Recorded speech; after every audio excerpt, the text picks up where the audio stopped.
Hello, children. Welcome back to the English class. So, we are going to begin the chapter titled Landscape of the Soul, written by Nathalie Trouveroy. So, the writer contrasts Chinese art with European art. Before beginning the chapter, let us have a note of this term anecdote. An anecdote is a short and amusing or interesting story about a real incident or a person. So, in this chapter, we are going to learn three anecdotes: two Chinese anecdotes or stories, or one European anecdote, which is going to help us understand the difference between Chinese and European art. Moving on to the first anecdote, which is about the Chinese painter Wu Daozi. So, in this, the chapter begins with a small anecdote about an 8th century Chinese painter Wu Daozi. So, the 8th century Chinese emperor Zhuangzong commissioned a painter named Wu Daozi to paint a landscape. So, when the painting was ready, the emperor was invited to appreciate it. He enjoyed looking at the forests, mountains, waterfalls, clouds, men on hilly paths, birds in flight, etc., depicted in the painting. So, what the painter drew was a landscape, and he could see all those things in the painting.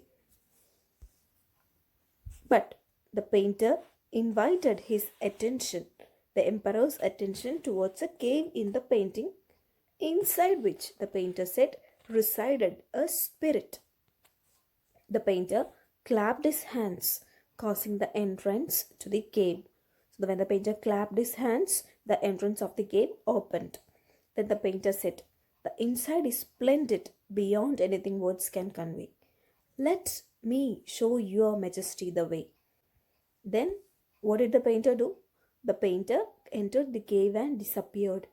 The cave door closed and the painting disappeared from the wall before the emperor could move. So, this is the first story that we come to know regarding the Chinese art. Chinese painter who was not ready to draw the eyes of a dragon in a painting.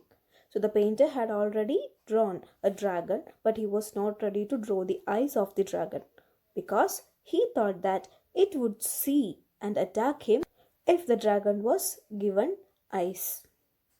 I hope these stories are clear.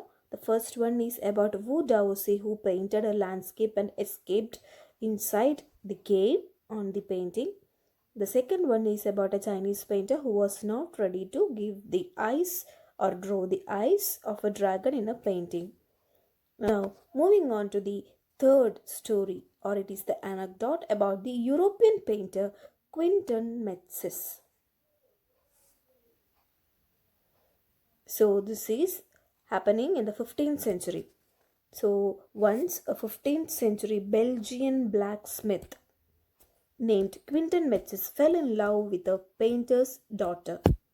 Knowing that her father would not accept him because of his profession, he secretly entered the painter's studio and painted such a realistic fly on the artist's panel that the master tried to swat it before he realized that it was not real.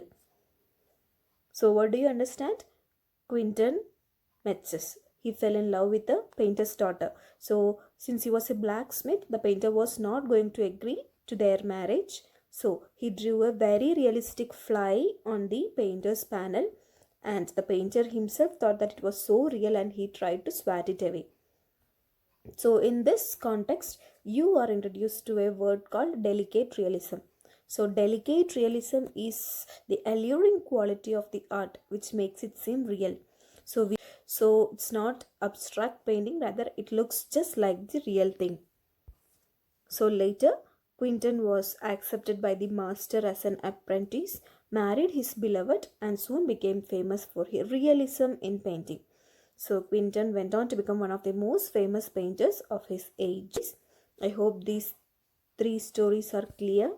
Now let us look at the meaning of the tales that we studied now. Such stories about Wu Daozi are very common in China's classical tradition.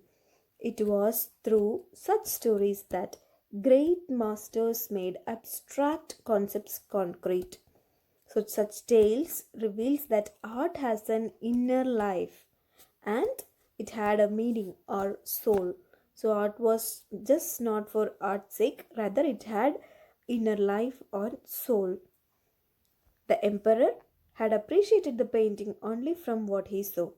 He could only see the body of the painting, whereas the painter tried to show him the soul, the inner life and meaning of the painting. And what about Quinton Metzes? So Quinton Metzes signified illusionistic likeness in European painting. So Quinton Metzes highlights that illusionistic likeness or realism in painting. I hope these stories and its meaning is clear for you. We'll discuss further in the next module. Thank you all.